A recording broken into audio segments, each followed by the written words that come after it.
నమస్తే. Welcome to our channel. నేను మీ పద్మావతి. అసలు అమెరికాలో ఏం జరుగుతుంది? నిజంగానే అమెరికాలో వలసకు వచ్చిన ప్రతి ఒక్కరిని కూడా తిప్పికొడుతున్నారు అమెరికా ట్రంప్. మరి ఎందుకని అంటారు? నిజంగానే వలస గడువు కంప్లీట్ అయిపోయింది కాబట్టే తిరిగి పంపిస్తున్నారంటారా? లేకుంటే అమెరికాలోని ఒక్క అమెరికన్స్ మాత్రమే ఉండాలి, మిగిలిన వాళ్ళెవరు ఉండకూడదు అనే ఒక నేపథ్యంతో కావాలనే దీన్ని ఒక ఉదాహరణగా ముందుకు తీసుకొస్తున్నారంటారా? మరి దీని గురించి పూర్తి వివరాలతో మనకి చెప్పడానికి professor and doctor Mullapudi Satyanarayana గారు ఉన్నారు. మరి ఆయనతో మాట్లాడి తెలుసుకునే ప్రయత్నం చేద్దాం. మీరు కూడా నమస్కారం సార్. నమస్కారం పద్మావతి. సార్, ఈ విషయం మీకు కూడా తెలిసే ఉంటుంది. యాక్చువల్లీ అమెరికాలో ట్రంప్ ఆధిపత్యం ఎంత ఉందో ఇప్పుడు అందరికీ తెలిసిందే. అయితే తన ఆధిపత్యం తన పైచే ఎంతో ఉంది అని చూపించుకోవడం కోసం ఎప్పటికప్పుడు తను ఏదో ఒకటి సృష్టిస్తూనే ఉంటాడు. అయితే ఇప్పుడు మన ఇండియన్సే కాకుండా ఇతర కంట్రీస్ అన్నీ కూడా ఇప్పుడు ప్రభావితం చూపిస్తుంది. ఏంటి అంటే అమెరికాలో వలసకు వచ్చిన వాళ్ళు ఎవరైతే ఉంటారో వాళ్ళ వలస గడువు కంప్లీట్ అయిపోయినా, ఒకవేళ వాళ్ళు ఎటువంటి ప్రూఫ్స్ ఆధారాలు లేకుండా అక్కడ ఇప్పటికీ జీవిస్తుంటే వాళ్ళందరినీ కూడా తిరిగి వాళ్ళ కంట్రీస్ కి పంపించేస్తున్నారు. అంటే నిజంగానే ఓకే, వీళ్ళు ఏదైతే గడువు రూల్స్ ఉన్నాయో ఆ రూల్స్ ని ఉల్లంఘిస్తున్నారు కాబట్టి పంపించేస్తున్నాము అని అంటారా? లేకుంటే దీని వెనక ఇంకేదైనా ట్రంప్ ఏదైనా ఆలోచిస్తున్నారంటారా పెద్దగా? అసలు దీనిపై మీ అభిప్రాయం ఏంటి? ఏమనుకోవచ్చు అంటారు? జనరల్ గా మనకి ఈ ట్రంప్ రిపబ్లికన్ పార్టీ నుంచి గెలిచినటువంటి వాడు.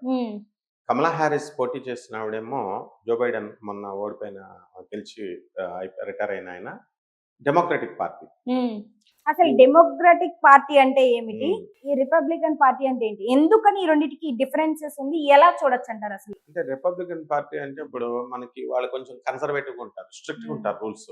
ముందు మా అమెరికా డెవలప్ అవ్వాలి, ముందు మా అమెరికన్స్ ఉద్యోగాలు రావాలి, చదువులు రావాలి, మిగతా దేశాల వాళ్ళు డబ్బులు దొబ్బేయాలి. అసలు అమెరికా డెవలప్ అవడానికి ఎక్కువ శాతం మన ఇండియన్స్ పెద్ద పెద్ద నాలెడ్జెస్ ఉన్న ప్రతి ఒక్కరు కూడా పెద్ద పెద్ద చదువులు చదివిన వాళ్ళు ఆల్మోస్ట్ చెప్పుకోవాలి అంటే డాక్టర్స్ రంగంలో కావచ్చు, ఒక ఇంజనీరింగ్ రంగంలో కావచ్చు, ఒక సాఫ్ట్వేర్ రంగంలో కావచ్చు, ప్రతి ఒక్క రంగంలోనూ మన ఇండియన్సే ఉన్నారు కదా. సో వాళ్ళని డెవలప్ చేస్తుంది మన వాళ్ళు కూడా ఉన్నారు కదా. ఉన్నారు, కానీ వాళ్ళ పాలసీ ఎలాగంటే ఇప్పుడు ఫస్ట్ మన అమెరికా, తర్వాత ఇండియన్స్. మీరు చదువుకోవడానికి రండి, చెత్త యూనివర్సిటీస్ ఉన్నాయి. ఇప్పుడు మన స్టూడెంట్స్ అంతా పాపం ఇండియా నుంచి వెళ్ళిన వాళ్ళు టాప్ 10 యూనివర్సిటీస్ లో ఎవరికి సీట్లు ఎవరు. Massachusetts institute of technology MIT అని ఉంటుంది, స్టాన్ఫర్డ్ యూనివర్సిటీ అని ఉంటాయి, తర్వాత బ్రౌన్ యూనివర్సిటీ, ఇలా ఒక 10 ఉంటాయి. వాటిలో ఎవరికి సీట్లు ఎవరు. వీళ్ళు మాస్టర్స్ డిగ్రీ చేస్తున్నాం మన స్టూడెంట్స్ అంతా భుజాలు ఎగరేసుకుంటూ వెళ్ళి ఒక్కొక్కడు 45 లక్షలు పట్టుకెళ్ళేసి అక్కడ తగలేస్తా ఉంటారు. ఇక్కడ ఐఐటీస్, మనకి బ్రహ్మాండమైనటువంటి ఐఐటీస్ లో సీట్లు రావని చెప్పి మాస్టర్స్ డిగ్రీ కోసం అక్కడికి వెళ్ళిపోతే వాడు ఏం చేస్తాడంటే అమెరికన్ యూనివర్సిటీస్, చెత్త యూనివర్సిటీస్ లో మీ డబ్బులన్నీ మాకు ఖర్చు పెట్టేసేయండి, కానీ మీరు పార్ట్ టైం జాబ్ చేయకూడదు. అంటే ఇక్కడ ఒక విధంగా చూసుకోవచ్చు. అంటే ఇప్పుడు మనకి ఒక తెలుగు రాష్ట్రాల్లో చూసుకుంటే మనకి నారాయణ, ఆదిత్య ఇలాంటి పెద్ద పెద్ద కాలేజీలు ఎలాగైతే మనకు ఒక స్టాండప్ ని తీసుకొచ్చాయో, ఒకవేళ అలా కాకుండా గవర్నమెంట్ కాలేజెస్ లో చూసుకుంటే గనక లైక్ ఒక స్వర్ణాంధ్ర ఇలాంటి పెద్ద పెద్ద కాలేజెస్ గురించి కూడా మాట్లాడుకుంటారు. లైక్ విజయవాడలో కేఎల్ యూనివర్సిటీస్ కావచ్చు. అలా కాకుండా మీరు చెప్పే విధానం ఏంటి అంటే అలా పెద్ద పెద్ద గుర్తింపు ఉన్న వాటి అన్నిటికీ కూడా అమెరికన్స్ కి గుర్తింపు ఇచ్చి చిన్న చిన్న కాలేజెస్, మారుమూల గ్రామాల్లో ఉన్న కాలేజెస్ కి మన అదర్ కంట్రీస్ నుంచి వచ్చే వాళ్ళకి అవకాశం ఇస్తారని అంటారు. అంటే మనం టాప్ 10 యూనివర్సిటీస్ ఏమో ఎవరికి ఎవరు, మనం అక్కడ ఉన్న వాళ్ళు సిటిజన్స్ వాళ్ళకే పోరాడుకోవాలా. వాళ్ళకు కూడా చాలా ప్రాజెక్ట్స్ ఇవ్వాలి. నువ్వు ఎందుకు ఆ యూనివర్సిటీలో ఇంట్రెస్ట్ గా ఉన్నావు, నువ్వు అక్కడే ఎందుకు చదవాలనుకుంటున్నావు అంటే వాడి చరిత్ర అంతా స్టోరీ టైప్ లో రాయాలా, వాడి అనుభవాలన్నీ రాయాలా. మళ్ళీ ఏదో పుస్తకాల్లో నుంచి ఎక్కించేస్తే కుదరదు. మళ్ళీ నీ యొక్క గ్రేడ్ పాయింట్ చూస్తారు, ఎక్కువ మార్క్స్ వస్తున్నాయా లేవా అవి చూస్తారు. అవి కాకుండా ఎక్స్టర్నల్ గా నువ్వేం ప్రాజెక్ట్స్ చేసావు ఇవన్నీ చూస్తేనే నీకు అక్కడ యూనివర్సిటీలో సీట్ ఇస్తాడు. అయితే ఈ జనరల్ గా వీళ్ళు ఏం చేస్తారంటే ఈ రిపబ్లికన్ పార్టీ వాళ్ళు, మీరు స్టూడెంట్స్ చదువుకోవడానికి వచ్చేసేయండి, మాకేం పర్వాలేదు, అయితే చెత్త యూనివర్సిటీస్ లో చదువుకోండి, ఓకే, చదువుకున్న తర్వాత మీరు పార్ట్ టైం జాబులు చేయొద్దు. అదేంటి మరి మీ సోర్స్ ఎక్కడి నుంచి వస్తుంది? అది వాళ్ళకి సంబంధం ఉండదు. అంటే మీ నాన్నల్ని మీ అమ్మాళ్ళని ఇండియా నుంచి తెచ్చేయండి, డబ్బులు తెచ్చేసి మాకు ఇచ్చేసేయండి, మీరు బ్రతకండి ఇక్కడ, మీరు డబ్బులు తెచ్చుకొని ఇండియా డబ్బు అంతా ఇక్కడ పెట్టండి, కానీ అమెరికా డబ్బు మాత్రం పట్టుకెళ్ళదు. ఇది వీళ్ళ పార్టీ సిద్ధాంతం. సార్ ఇప్పుడు నాకు ఇక్కడ వచ్చిన డౌట్ ఏంటంటే, ఇప్పుడు అమెరికన్ ఒక్క డాలర్ వచ్చేసి మనకు ఒక 200 పడుతుందనుకో, అదే రకంగా మనకి ఇక్కడ 200 అక్కడ డాలర్‌లోకి కన్వర్ట్ చేస్తే ఇంకా అది తక్కువ కిందే వస్తుంది కదా! అవును. అవును. సో, అటునుంచి వచ్చే దాంతో పోలిస్తే ఇటు నుంచి వెళ్ళేది చాలా అధిక మొత్తంలో అవుతుంది. సో, ఆఫ్ కోర్స్ మీకు ఒక అర్థమయ్యే లాంగ్వేజ్‌లో హ్మ్. చెప్పాలి హ్మ్. అంటే, హ్మ్. ఇప్పుడు అక్కడి నుంచి మన వాళ్ళు ఎవరైనా ఉండి మనకి ఒక ₹1000 పంపించారే అనుకో, మనకి ఇక్కడ అది ఒక రూ. 1,00,000 80,000. హ్మ్. హ్మ్. ఆఫ్ కోర్స్ ఒక హ్మ్. 50,000 లేదా హ్మ్. ఒక రూ. 1,00,000 80,000. కన్వర్ట్ ఆ! అయిందనుకుందాం. హ్మ్. ఇక్కడ ఉన్న ఇప్పుడు ప్రెజెంట్ హ్మ్. హ్మ్. మనీ ఏదైతే ఉందో దాన్ని బట్టి. ఒకవేళ అలా కాకుండా మనం ఇక్కడి నుంచి పంపించేటప్పుడు 50,000 వేస్తే అక్కడికొచ్చే $10కి మనం ఇంకొక 10,000 ఎక్స్‌ట్రా వేయాల్సొస్తే అప్పుడు మనం లాస్ అవుతున్నట్టే కదా! సో, అవును. ఎందుకని మనం దాన్ని అంత బేర్ చేయాల్సొస్తుందంటారు? అంతే చదువుకోవడానికి మనం వెళ్తున్నాం కాబట్టి హ్మ్. వాళ్ళ పాలిసీ ఒకటే. హ్మ్. ఇతర దేశాల డబ్బులు దొబ్బేయాలి వాళ్ళు. వాళ్ళ డబ్బులు మాత్రం ఖర్చు పెట్టకూడదు. హ్మ్. వాళ్ళ దగ్గర ఉన్నటువంటి సోర్సెస్ అన్నీ కూడా అమెరికన్ పిల్లలకే ఉపయోగపడాలి. ఆ ఓకే. తర్వాత ఏమన్నా మిగిలితే మనకి అనేది మిగతా దేశాల వాళ్ళకి ఓకే. అన్నది ఒకటి సిద్ధాంతం. ఇదొకటి. మరి ఇంకొకటి డెమోక్రటిక్ పార్టీ అంటే కొంచెం లిబరల్‌గా ఉంటుందది. హ్మ్. సరే అందరితో పాటు బతకని, మనతో పాటు ఉండని, ఏంటి ఈక్వాలిటీ ఉండాలా, హ్మ్. ప్రజలంతా సమానం. ఏ దేశం వాళ్ళైనా సమానంగా ఉండాలా. ఆ తర్వాత ఈ డైవర్సిటీ అంటే భిన్నత్వంలో ఏకత్వం. అంటే ఇప్పుడు మనం కాస్మోపాలిటన్, మెట్రోపాలిటన్ జీవితాలున్నాయి. మనకు ముంబై ఇలాంటి సిటీస్, ఢిల్లీ, హైదరాబాద్ అంటే అన్ని రాష్ట్రాల నుంచి బతుకుతారు. అలా అన్ని దేశాల వాళ్ళు బతకొచ్చు. హ్మ్. తర్వాత ఈ యొక్క ఈ ఈక్వాలిటీ ఉండాలా, సమానత్వం ఉండాలా. ఇలా కొన్ని బ్రాడ్ విజన్స్ ఈ పార్టీకి ఉంటాయి. కాబట్టి అక్కడేం జరుగుతాయంటే ఒక్కొక్కసారి డెమోక్రటిక్ పార్టీ గెలుస్తుంది. డెమోక్రటిక్ పార్టీ కమలా హారిస్ ఇండియన్ ఆరిజిన్ ఆమె. కాబట్టి భారతీయురాలే వాళ్ళ తాతలంతా గూడా. కాబట్టి అక్కడి నుంచి వాళ్ళు గెలవలేదు కాబట్టి మన దురదృష్టం. ఓకే. ఇప్పుడు ఏం చేస్తున్నాడంటే ట్రంప్ కూడా వాళ్ళ దేశం ఇది చేసుకుంటున్నాడు కాబట్టి ఇమ్మిగ్రెంట్స్ ఉంటారు. అంటే హ్మ్. ప్రాపర్ డాక్యుమెంట్స్ లేకుండా వెళ్ళిపోయిన వాళ్ళు. అంటే డాక్యుమెంట్స్ అన్నీ గూడా మనం కరెక్ట్‌గా ఇస్తేనే కదా మనకి వీసా ఇస్తాడు. హెచ్-1బీ ఇస్తాడు. మనకి అన్ని అమెరికా ల్యాండ్‌లోకి వెళ్తాం. అయితే వందల సంవత్సరాల క్రితం, వేల సంవత్సరాలు, వందల సంవత్సరాల క్రితం, వేల సంవత్సరాల క్రితం అమెరికా లేదనుకో. వందల సంవత్సరాల క్రితం పంజాబ్ నుంచి సముద్రం మీదగా వాళ్ళు మెక్సికోకి చేరిపోయారు. హ్మ్. మెక్సికో అనేది బోర్డర్ అనమాట అమెరికాకి. ఈ ఖమ్మం ఎలాగా తెలంగాణకి దీనికి ఆంధ్రాకి బోర్డరో అలాగా. ఆ మెక్సికో దగ్గర నుంచి ఈజీగా అమెరికాలోకి లోనకి ఎంటర్ అయిపోయి వాళ్ళు ఆ సిటిజన్‌షిప్ పొందేసి అక్కడి నుంచే సంవత్సరాలు, సంవత్సరాలు ఉంటున్నారు. కాబట్టి ఇప్పుడు ఏం చేశాడంటే, ఈ మెక్సికో ఉన్నటువంటి వాళ్ళకి ఎట్టి పరిస్థితుల్లో అక్కడ రెస్ట్రిక్షన్స్ స్టార్ట్ చేశాడు. స్టార్ట్ హ్మ్. చేసి ఇలాగ ఆ డాక్యుమెంట్స్ చూస్తుంటే వీళ్ళ దగ్గర లేవు. కాబట్టి వీళ్ళని పట్టుకుంటున్నారు. ఆ మధ్య మనకి ఇంకా బాగా అర్థం అవ్వాలంటే కేసీఆర్ పార్టీ వచ్చినప్పుడు టీఆర్ఎస్ పార్టీ వచ్చినప్పుడు అందరిని భయపెట్టేశారు వాళ్ళు. హ్మ్. ఎలాగా ఇంటింటి సర్వే అని ఇంట్లో ఉన్నవాళ్ళు ఒక్కళ్ళు లేకపోయినా కుదరదు. ఉండాల్సిందే. అంటే పాపం ఆంధ్ర వాళ్ళంతా కూడా కూలి పనులు మానుకొని 10 రోజులు ఇళ్లల్లో ఉన్నారు. హ్మ్. వీళ్ళొచ్చేవాళ్ళు కాదు గవర్నమెంట్ సర్వే వాళ్ళు. ఆ తర్వాత ఎలాగో వచ్చారు, సర్వే చేశారు. కుటుంబ సర్వే అన్నారు. ఇప్పుడు రేవంత్ రెడ్డి గారు చేస్తున్నారు. ఇప్పుడు ఇది కుల సమీకరణ ఇవి మామూలుగా వచ్చి లిబరల్‌గా వచ్చి చేసేసి వెళ్తున్నారు. అప్పుడు ఆ మధ్య ఆంధ్ర వాళ్ళంతా వెళ్ళిపోతే నేను గోడ కట్టిచ్చేస్తానన్నారు కేసీఆర్ గారు ఆ తెలంగాణ ఉద్యమంలో. హ్మ్. ఎవరైతే ఆ పండగకి వెళ్ళిపోయారో ఇంక మళ్ళీ మధ్యలో గోడ కట్టిచ్చేస్తాను నేను హ్మ్. అని. ఇలా కొద్ది కాలం భయపెడతారు. అదే విధంగా అప్పుడు గోడైతే నేల మీద కట్టగలరా? ఆకాశంలో కట్టగలరా? ఫ్లైట్‌లో వచ్చే వాళ్ళని ఏం చేస్తారు? అందుకని అప్పుడు ఏమైంది ఆ! భయపడి వీళ్ళంతా కూడా ఆంధ్ర వాళ్ళంతా భయపడి టీఆర్ఎస్ పార్టీకి ఓట్లు వేయడం జరిగింది. ఆ తర్వాత మంచి పాలన అందించారు కాబట్టి మళ్ళీ ఇంకొక 5 ఇయర్స్ వాళ్ళకి ఇచ్చారు. అదే విధంగా ట్రంప్ కూడా ఏంటంటే బంగ్లాదేశ్ నుంచి మనకి ఇప్పుడు అదే ప్రాబ్లమ్ మనకు కూడా ఉంది. బంగ్లాదేశ్ నుంచి ఇండియాలోకి ఢిల్లీకొచ్చేసారు. ఇప్పుడు అవును. ఢిల్లీ ఎలక్షన్స్ జరగబోతున్నాయి. ఢిల్లీ ఎలక్షన్స్ జరగబోతుంటే కేజ్రీవాల్ ఆమ్ ఆద్మా పార్టీ ఏం చేస్తుందంటే ఈ బంగ్లాదేశ్ వాళ్ళకి కూడా ఆధార్ కార్డ్ ఇచ్చి పడేస్తోంది. ఆహా! అందుకని మీరెలా ఇస్తారు అని జెప్పేసి అవును. మరి అడ్డుకుంటున్నారు గదా! ఆ! ఈ రూల్స్ కొంచెం స్ట్రిక్ట్‌గా ఉంటాయి. ఇప్పుడు ఉదాహరణకి నేను చెప్తాను. ఇప్పుడు మనందరం ఇక్కడ ఉంటున్నాం గదా! తెలంగాణలో ఆంధ్ర వాళ్ళు వీళ్ళంతా గూడా నేటివిటీ సర్టిఫికేట్ తెచ్చుకోమని చూస్తాను. ఎవరినైనా ఆంధ్ర వాళ్ళని గాదు. తెలంగాణలో ఉన్న వాళ్ళని గూడా. 50 సంవత్సరాల డాక్యుమెంట్స్ సబ్మిట్ చేస్తేనే సొంత ఇల్లు కాగితాలో, లేకపోతే మీ నాన్న చదువుకున్న సర్టిఫికేట్‌లో మీ తాత చదువుకున్న సర్టిఫికేట్‌లో అవి సబ్మిట్ చేస్తేనే రెవెన్యూ ఆఫీస్‌లో నీకు తెలంగాణ నేటివిటీ సర్టిఫికేట్ ఇప్పటికైనా ఇస్తారు. అది లేకపోతే గెంటేస్తారు. అంటే అది ఏ పార్టీ అయినా రేవంత్ రెడ్డి పార్టీ అయినా, టీఆర్ఎస్ పార్టీ అయినా ఈ రూలు గవర్నమెంట్ ఒకటి పాలసీ పెట్టేసింది. కాబట్టి ఇది ఎంత స్టూడెంట్స్‌కి ఎంత ఇబ్బంది అది. కాబట్టి ఇలాగా ఉంటాయి తప్పదు. దాన్ని బట్టే వెళ్ళాలా. అప్పుడు ఈ స్టూడెంట్స్ ఏం చేయాలా? ఏ తొక్కలా గ్రూప్ 1 సర్వీసెస్ మాకెందుకని దమ్ముంటే ఐఏఎస్ కొట్టుపడేస్తాం అని చెప్పేసి సెంట్రల్ సర్వీసెస్ రాసుకొని కొట్టుకునే వాళ్ళు ఉంటారు. అదేవిధంగా ట్రంప్ లాంటి వాళ్ళు వచ్చి కొత్త కొత్త చెత్త రూల్స్ పెట్టినా కూడా ఇండియన్ సిటిజన్స్ వాళ్ళు పిల్లుల్లాగా ఉండి వెళ్తారు. ఇకపోతే అక్కడ అక్కడ ఆధిపత్యం తర్వాత సంపాదిస్తారు వాళ్ళు. ఇండియన్స్ ఎప్పుడు కూడా మేధావులు కదా, మనవాళ్ళు కూడా దొంగెదవలు.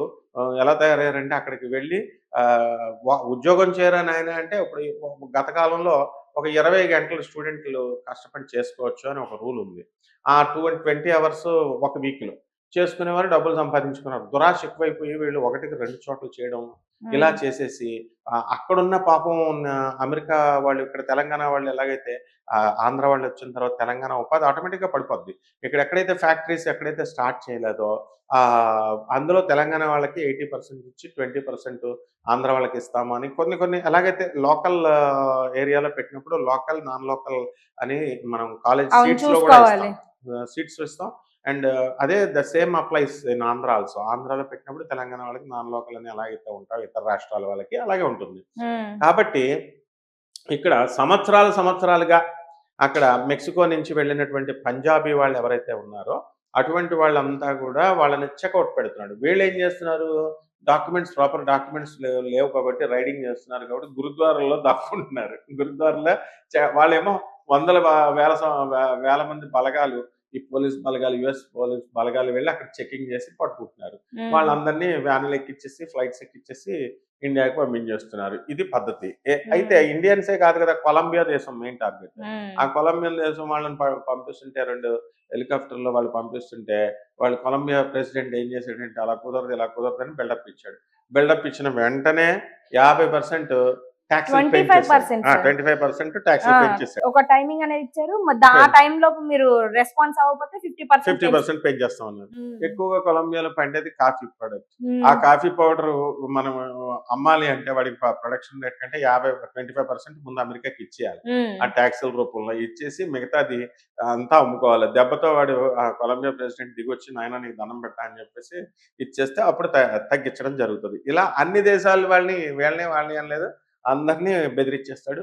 మన గురుగారు అయినటువంటి మోడీ గారిని కూడా ఇప్పుడు రేపు ఫిబ్రవరిలో కలుస్తున్నారు. మనందరం పెద్ద ఆశలు పెట్టేసుకుంటున్నాం. మోడీ వెళ్ళి మాట్లాడేస్తాడు, ఇది సాల్వ్ చేసేస్తాడు. అంత సీన్ ఏమి ఉండదు. అక్కడ ట్రంప్ అనమాట. వెళ్తారు, మామూలుగా చెప్తారు మా స్టూడెంట్స్కి ఎలాగానే, అంతే. ఎక్కువ మాట్లాడితే అగ్రరాజ్యం కాబట్టి, డబ్బున్నోడిదే రాజ్యం కాబట్టి వాడేం వినడు అనమాట ట్రంప్. మొండి వైఖరి. కాబట్టి ఇది ఒకటి. రెండవది సార్, ఇక్కడ నాకు ఇంకో డౌట్. ఇందాక మీరు అన్నారు వచ్చిన వాళ్ళందరూ పిల్లిళ్ళు అక్కడక్కడ నక్కుతున్నారని అన్నారు. అండ్ ఇంకోటి వచ్చేసి ట్రంప్ మాట్లాడుతూ ఒక వర్డ్స్ అన్నారు. ఏంటి అంటే, ఎందుకని ఇలాగా అందరినీ తిరిగి పంపించేస్తున్నారు అంటే, ఉన్న వాళ్ళందరూ పిల్లిల్ని, కుక్కల్ని, పక్షుల్ని చంపి తినేస్తున్నారు అంటే, ఇక్కడ ఇండైరెక్ట్ గా వచ్చిన వాళ్ళందరూ ఇక్కడ పిల్లులు, పక్షులతోని, కుక్కలతోని సమానం అన్నట్టు మాట్లాడుతున్నారా అనే ఒక హాస్యాస్పదమైన ట్రోలింగ్ కూడా చేస్తున్నారు. ఇది ఎలా చూడొచ్చు అంటారు అసలు దీన్ని? అదే కదా, వాడిని కూడా గెంటేశారు కదా. జో బైడెన్ వచ్చినప్పుడు వాడికి కూడా అవమానం జరిగింది ట్రంప్‌కి. వాడిని కూడా ఇవాంకా ట్రంప్ వీళ్ళంతా ఎవరు పైకి రావట్లేదు. వాళ్ళ కూతురు కానీ, వాళ్ళ భార్య కానీ గెస్ట్ హౌస్, వైట్ హౌస్ నుంచి సామాన్ అంతా కూడా తీసుకొని ప్యాక్ చేసుకొని ఏ ప్రెసిడెంట్ అయినా వెళ్ళిపోతాడు. ఇప్పుడు ఇదేం శాశ్వతం కాదు. ఇది కూడా 5 ఇయర్స్. తను మార్పు ఉంచుకోవాలా అని ప్రయత్నాలు చేస్తా ఉంటాడు. అయితే ఈ కొలంబియా మిగతా రాష్ట్రాల, మిగతా దేశాలందరినీ కూడా ఇదే విధంగా కుక్కలు తింటున్నారు, అవమానించడం అనమాట. సరే, ఆ విధంగా ఈ యొక్క ట్రంప్ ఏంటంటే ఈ సిటిజన్షిప్స్ అక్కడ అమెరికన్ ల్యాండ్ మీద పుట్టినటువంటి వాళ్ళకి ఆటోమేటిక్ అమెరికన్ సిటిజన్స్ అయిపోతారు. ఇంతకు ముందు ఉన్న లా అది. అంటే ఎవరైతే అమెరికాలో పుడతారో పిల్లలు, వాళ్ళు అమెరికా పౌరసత్వం వచ్చేస్తుంది ఆటోమేటిక్గా. వచ్చేస్తే వాళ్ళ తల్లిదండ్రులకు కూడా పౌరసత్వం ఇస్తారు. ఇదివరకు అమెరికన్ అమ్మాయిని కనుక పెళ్లి చేసుకుంటే మనకు కూడా గ్రీన్ కార్డ్ వచ్చేస్తుంది, సిటిజన్షిప్ వచ్చేస్తుంది అన్నారు. చాలా మంది 17 సంవత్సరాలు ఉన్నటువంటి వాళ్ళు కూడా వాళ్ళకి సిటిజన్షిప్ రావట్లేదు, ఆ అమ్మాయికి వస్తుందని నేను పెళ్లి చేసుకున్నాను అని మనకి యూట్యూబ్లో కొన్ని వీడియోస్ మనం చూస్తున్నాం. ఇంకా కాకపోతే ఏంటంటే వాళ్ళు ఇవ్వట్లేదు, అసహ్యకరమైన ప్రశ్నలు వేస్తున్నారు. నీ సంసార జీవితం ఎలాగా చేస్తున్నావు, నీ భార్యతో ఎలా కలుస్తున్నావు, పక్కకి తిరిగి పడుకుంటుందా, ఇటు పక్కకు పడుకుంటుందా అని యూజ్లెస్ క్వశ్చన్స్ అడుగుతున్నాడని ఎవరో ఒక యూట్యూబర్ పెట్టాడు. అలాంటి నాన్సెన్స్ క్వశ్చన్స్ ఏం అడగరు కానీ డీసెంట్గానే అడుగుతారు. కానీ కాకపోతే ఈ డాక్యుమెంట్స్ పనిచేయవు, ఆ డాక్యుమెంట్స్ పనిచేయవు, ఇవి పట్టరా అవి పట్టరా అని మనకి ఇక్కడ ఇండియాలో ఎలా చేస్తున్నామో అలాగే హెరాస్ చేస్తారు. నాకు తెలిసినటువంటి ఒక అబ్బాయి బా మరి ఉద్యోగం చేసుకోవడానికి పోయాడు. ఉద్యోగం చేసుకోవడానికి పోయి అక్కడ బ్రాందీ షాప్ ఎవడో నడుపుతున్నాడు, వైన్ షాప్. దాంట్లో సంపాదిచ్చేసాడు. ఒక 20,00,000 రూపాయలు ఒక నెల పంపించేసాడు. వెళ్ళి సంవత్సరం అయితే ఇంకొక 25,00,000 రూపాయలు పంపించేసాడు. ఇప్పుడు 45,00,000 రూపాయలు అవలేలగా 1 ఇయర్‌లో పంపించేసాడు. వాళ్ళకి తినడానికి కూడా ఏమి ఉండేది కాదు. మరి అలాంటిది ఇప్పుడు అలాంటి వాళ్ళు చాలా మంది ఉంటారు. అక్కడ ఉద్యోగాలు చేసుకోవడానికి కుదరదనమాట. కుదరదు ఇక. ఎందుకంటే దొరికితే జైల్‌లో పడేస్తారు. స్టూడెంట్స్ ఏం చేస్తున్నారంటే పాపం ఈ గోలంతా ఎందుకురా నాయనా, ఇక్కడ స్టూడెంట్ అనేవాడు చదువుకోవడానికే వెళ్ళాల. ఉద్యోగం చేయడానికి, పార్ట్ టైమ్ జాబ్ చేయడానికి లేదు. కాబట్టి వీళ్ళంతా ఉద్యోగాలు మానేసి ఇళ్లలో దాక్కుంటున్నారు. పాపం పేరెంట్స్, ఇండియా నుంచి పేరెంట్స్ తీసుకొచ్చి డబ్బులు పంచి పంపితే వాళ్ళు వండుకొని తింటున్నారు. ఈ విధంగా వీళ్ళ ఇలా కొద్ది రోజులు ఈ ట్రంప్ కోపం చల్లారేదాకా, ఈ పాలిసీస్ కొంచెం లైటెన్ అయ్యేదాకా అని ఓ 2 నెలలు అలా ఉందామని చెప్పేసి దాక్కుంటున్నారు. కాబట్టి అక్కడికి వెళ్ళినటువంటి వాళ్ళు ఉద్యోగాలు కూడా దొరకడం లేదు. ఇప్పుడు రెసెషన్ పీరియడ్ నడుస్తోంది. ఇంకా ఈ మధ్య కాలంలో ఇంకో కొత్త పాలసీ ఏం పెట్టాడంటే వర్క్ ఫ్రమ్ హోమ్ పెట్టారు. 5 రోజులు ఇంట్లో నుంచి. ఇప్పుడు అందరూ నడుస్తున్నారు. ఇప్పుడు నిర్మోహమాటంగా చెప్పాడు ట్రంప్, ఆఫీసులకు రాకపోతే 8 ఉద్యోగాలు పీకేస్తాము. 8 నెలల జీతం ఇచ్చేసి ఇంటికి పంపించేస్తాం. మాట్లాడకుండా వచ్చాడు. ఇది చాలా మంచిది. వర్క్ ఫ్రమ్ హోమ్ వచ్చిన తర్వాత స్టూడెంట్స్ బద్ధకస్తులైపోయారు. ఈ ఉద్యోగస్తులు బద్ధకస్తులైపోయారు. ముఖ్యంగా సాఫ్ట్‌వేర్ వాళ్ళందరికీ కూడా చాలా రిలాక్స్‌డ్‌గా ఉందన్నమాట. ఎట్టి పరిస్థితుల్లో వర్క్ ఫ్రమ్ హోమ్ అనేది ఉండకూడదు. ఎవ్వరికీ ఉండకూడదు. ఏంటి ఆఫీస్ అని ఎందుకు పెడతారు? ఆఫీస్‌లో అవుట్‌పుట్ ఉంటుంది. ఇంట్లో ఉంటే భార్య, పిల్లలు మాట్లాడుతూ ఇయన్నీ వివిధ వ్యాపారాలు చేసుకుంటూ కరోనా టైంలో సాఫ్ట్‌వేర్ జాబులు చేసేటటువంటి వాళ్ళు వర్క్ ఫ్రమ్ హోమ్ చేయండిరా అని వాళ్ళకి ఎంతో మంచిగా ఇస్తే, వీళ్ళెళ్లి టీ షాపుల్లో బిజినెస్‌లు, టీ షాపులు కొత్త 2 బిజినెస్‌లు చేసుకునేవారు. ఇంటీరియర్ డెకరేషన్‌లు చేస్తూ ఇలా. బట్ ఇవన్నీ చూసాడాయన. అనుభవజ్ఞుడు కాబట్టి. ఎట్టి పరిస్థితుల్లో ఐరన్ లెగ్‌తో, ఇనప పాదంతో తొక్కి పడేస్తున్నాడు. కాబట్టి ఈ ట్రంప్ చేసేటటువంటి విధానాలన్నీ కూడా మనం భారతీయులమైనా కూడా మెచ్చుకోవచ్చు. అయితే ఈ స్టూడెంట్స్ ఇబ్బంది పాపం పార్ట్ టైమ్ అలాంటివి చేసుకోనివ్వాలి. అండ్ ఇల్లీగల్‌గా ఉన్నటువంటి వాళ్ళని భారతదేశం పంపించేయొచ్చు. ఎందుకంటే టెర్రరిస్టులు ఉంటారు. హత్యలు చేసినోళ్ళు ఉంటారు. అక్కడికి వెళ్లి దాచినటువంటి వాళ్ళని. ఈ విధానాలన్నీ బావున్నాయి. అండ్ ఈ ఇంటెన్సిటీ, గ్రావిటీ అంతా కూడా కొద్ది కాలం ఉంటుంది. యూట్యూబ్‌లో వాళ్ళు మరీ హైలైట్ చేసేసి, ఈ చెప్పేవాళ్ళు కూడా పెద్దగా బిల్డప్‌గా హైప్ చేసేయడం వల్ల అక్కడ ఏదో జరిగిపోతుంది. అక్కడ, అక్కడ ఏదో జరిగిపోతుంది అని కలవరపడిపోతున్నారు. అలాంటివేమి ఉండవు.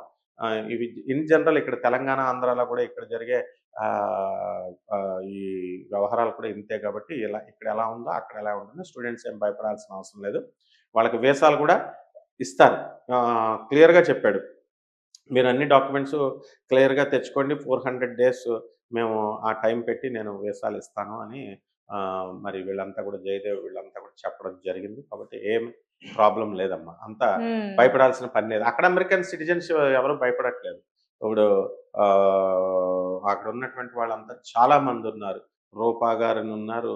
భావ మ భావ భావవతి ఇలాగ చాలామంది మంజుష పావులూరి ఇలా రకరకాల వాళ్ళంతా ఉన్నారు తానా సభలోళ్ళు.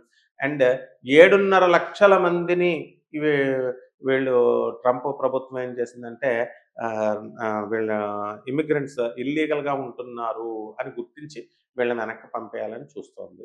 అలాగే 10,000 మందినో, 18,000 మందిని ఆల్రెడీ లిస్ట్ చేసి అందరికి నోటీసులు కూడా పంపించారు. ఇదంతగా లా ఆఫ్ కోర్స్‌లో జరుగుతా ఉంటది. కాబట్టి ఈ కోర్స్ ఆఫ్ టైమ్‌లో ఏదో ఒక నిర్ణయం జరుగుతుంది. స్లోగా గ్రావిటీ తగ్గుతుంది. ఇప్పుడు దీనివల్ల లేకపోతే ఆడవాళ్ళు కూడా తగిలిపోతున్నారు అమెరికా. భయం లేదు. మగవాళ్ళు, ఆడవాళ్ళు అందరూ వెళ్ళిపోయి ప్రతి ఒక్కళ్ళు అమెరికా, అమెరికా, అమెరికా. ఇక్కడ ఇండియా పోటీ లేదనమాట ఇక. ఆ విధంగా వెళ్ళిపోవడం, అక్కడ సెటిల్ అయిపోవడం, అక్కడ డబ్బులు సంపాదించుకోవడం ఇవన్నీ చేస్తున్నారు.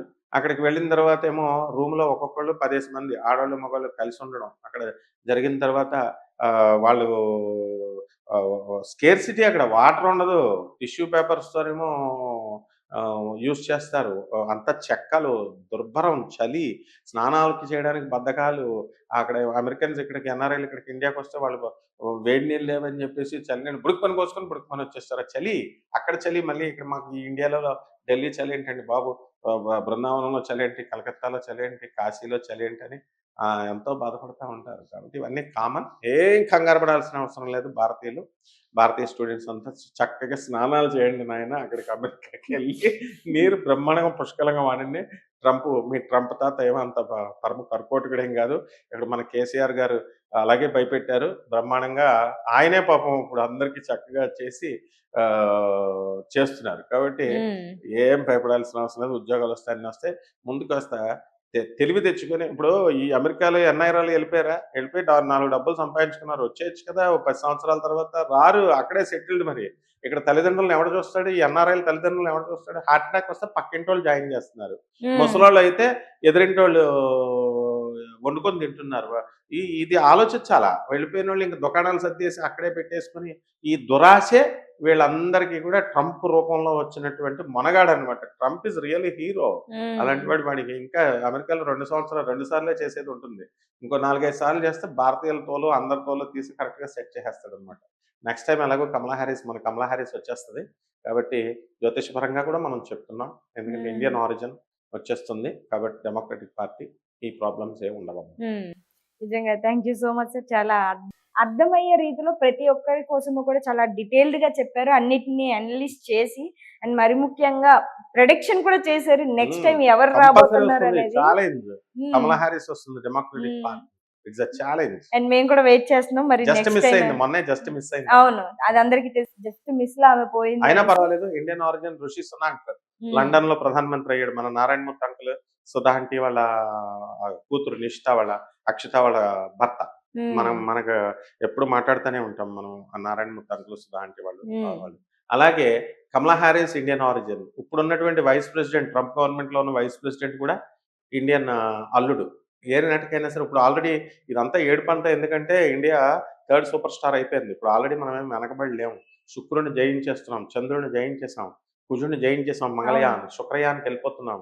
టెక్నాలజీ మనం లేకపోతే అమెరికా పడుకోవాల్సిందే. చైనా లేదు, గీనా లేదు. అందరిని తొక్కుకుంటూ వెళ్ళిపోయి 242లో India will lead the world. అగ్రరాజ్యం అయిపోతాం, భారతీయ అగ్రరాజ్యం. మోడీ గారి ప్రభుత్వంలో ఎంతో చేంజెస్ తీసుకొచ్చారు. ఆయన ప్రయత్నాలు ఆయన చేస్తారు. కానీ ట్రంప్ కూడా ఉండాల్సినోడే. స్పర్ధ ఏవ వర్ధతే విద్య. పోటీ ఉంటేనే దెబ్బ కొట్టాలన్నమాట. చూద్దాం ఈ భారతీయులకి, ఈ స్టూడెంట్స్ వెళ్ళే వాళ్ళకైనా కొంచెం అన్నా సిగ్గు వచ్చి ఇక్కడ ఐఐటీలు ఐఐఎంలు పోటీ పడతారేమో. ఐఏఎస్ రాయండి అంటే సాఫ్ట్వేర్ మాస్టర్స్ అని అమెరికా వెళ్ళి మన డబ్బంతా తగలేసి కొన్ని మంచి యూనివర్సిటీస్లో చేరుతున్నారా? చెత్త యూనివర్సిటీస్లో చేరి అక్కడ ఏదో కంపెనీలు, చెత్త కంపెనీలో ప్యాకేజ్ వచ్చినాయండి, అన్ని క్రోర్స్ పీకి పడేస్తే ఇళ్ళకి వచ్చేస్తున్నారు. ఇదనమాట. నా స్టూడెంట్స్ కొన్ని 100 మంది